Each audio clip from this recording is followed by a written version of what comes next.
Welcome back everyone. For my last tool video, when I did top 10 essential tools, that was my list, and thank you to everyone who participated in the discussion and posted comments. I'm looking forward to more discussion about tools. It was really cool to see everyone's experiences with their own respective set of tools, how similar they were to mine or how different they were, and the reasons why. Primarily I'm a power tool shop, and so I'm going to focus mostly on power tools. If I had to start over again, those were the tools I would have recommended and chosen.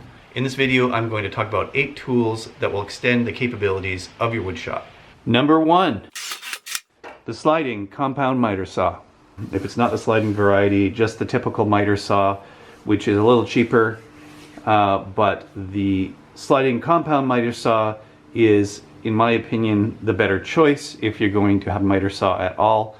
This is the 10-inch sliding compound miter saw by Makita, and where I am, it retails for around $420. You can also get the same saw with a miter saw stand for about $489. You can get other brands for much cheaper, so please shop around. This particular saw was a gift to myself when I moved into this house. A few things to note: this plastic piece here has broken off. I'm actually probably going to do a video where I replace this plastic plate with a zero clearance plate. You can see the laser in here. It sometimes goes on, sometimes it doesn't, so it's kind of an intermittent thing.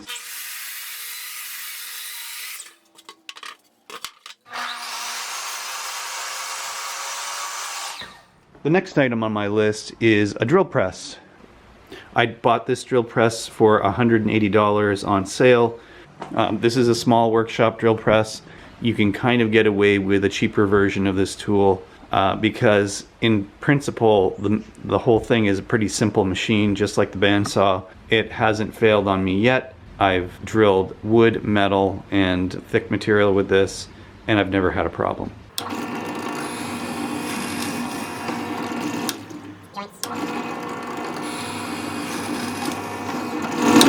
The next item on my list is a combination belt and disc sander. This one by Ryobi was $189 retail. I bought it brand new. I couldn't resist it because the price was pretty good. I use it fairly often. It allows me to use it vertically or in a flat position. Works really well. It does exactly what you expect it to do. Creating floating tendons is a lot easier with this machine, and so that's what I primarily use it for. But one of the nice things with this sander is that I can take my vacuum tube from my rigid shop vac and connect it directly to the dust collection port, and it works really well.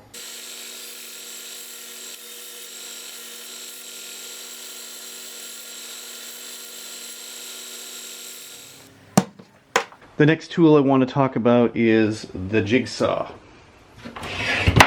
This jigsaw retails for about $117. That's what I paid for it.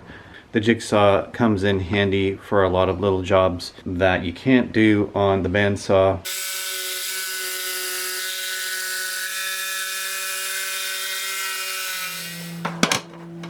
Now that we're in the Dewalt family, we may as well continue down this path with the Dewalt circular saw. This Dewalt 7 1/4 inch circular saw retails at $119. You can certainly get a circular saw for much cheaper, and it's one of those things that go on sale all the time.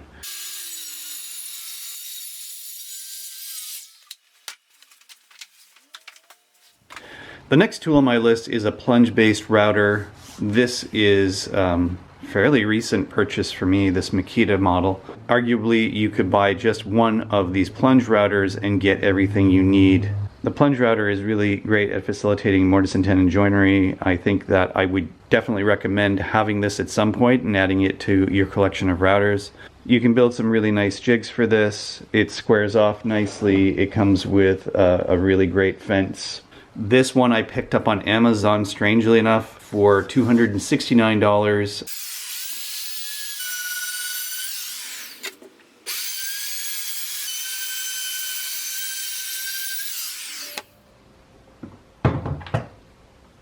The next tool is a little bit outside of the wood shop. This is more of a worksite tool. This is the framing nailer, which I bought not too long ago as I was building a shed this summer, and I wanted to make sure I had one of these because doing any of the framing without one of these is a pain in the butt if you have to hammer the nails in by hand. And I already had the Porter cable compressor, so it made sense to go ahead and stick with the Porter cable family. This framing nailer retails for $200.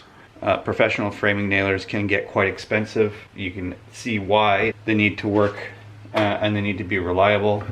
I'm not a framer or a carpenter by trade, so this is perfect for me and has plenty of kick.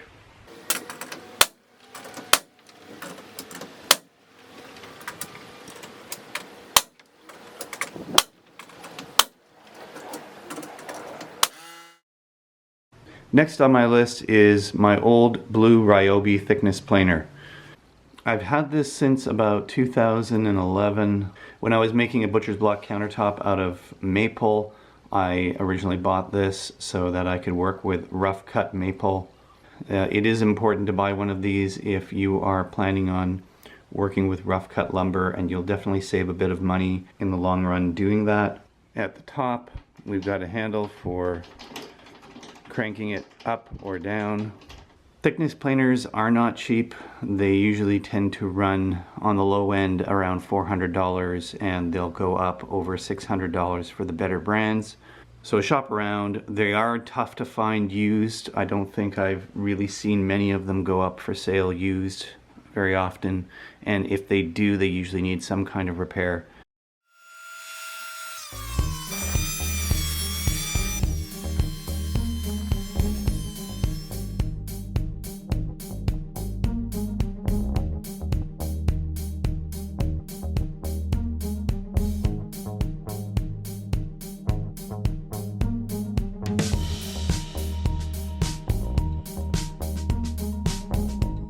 So there you have it. Those are the 8 power tools that I recommend to expand your wood shop. The way I look at it is, if you're doing a project or you're doing a series of projects, and after about 6 months to a year, you keep finding yourself saying, I wish I had blank. In my experience, it was, I wish I had a stationary belt sander. I can't tell you how many projects I said that to myself on until I finally broke down and just bought one.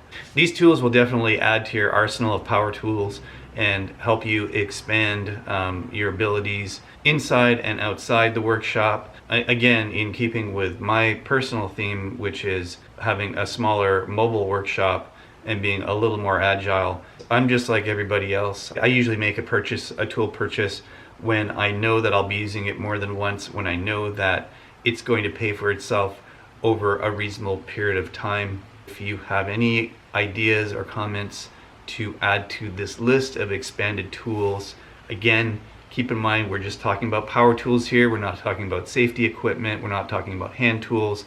I promise you I will make a separate video dedicated to hand tools, and then maybe safety equipment will be another video after that. Be patient, we'll get to those. But in terms of power tools, I really would love to hear what you have to say about your selection and some of the tools that you've prioritized for yourself over the years. As always, please remember to like, share, and subscribe if you haven't done so already. Thanks for watching, and have a great day.